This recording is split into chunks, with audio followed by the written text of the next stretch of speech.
વલસાડમાં state metering સેલની listed bootlegger Rohit Sohil Patel પર કાર્યવાહી 4 બુટલેગર ઝડપાયા 2,81,000 વિદેશી દારૂ સાથે 6 લાખથી વધુનો મુદ્દામાલ જપ્ત વલસાડ જિલ્લામાં સ્ટેટ મોનિટરિંગ સેલ એસએમસીની ટીમે મોટી કાર્યવાહી કરી છે શનિવારે રાત્રે કોસ્ટલ હાઈવે પરથી વિદેશી દારૂની હેરાફેરી કરતા 4 યુવકોને ઝડપી પાડવામાં આવ્યા હતા તેઓની પાસેથી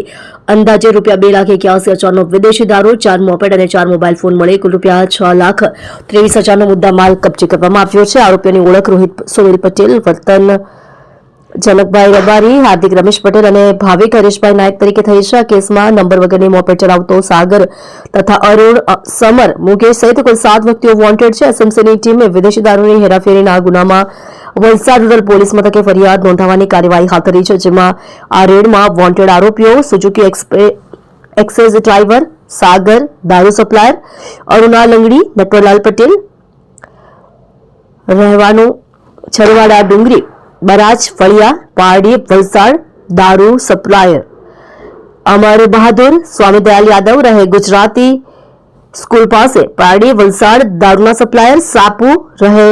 બિલીમોરા જિલ્લો વલસાડ દારૂના રિસીવર મુકેશ ઉર્ફે મુકડી રહે ડુંગરી બિલીમોરા જિલ્લો વલસાડ દારૂના રિસીવર કામિત રહે ડુંગરી બિલીમોરા જિલ્લો વલસાડ દારૂના રિસીવરને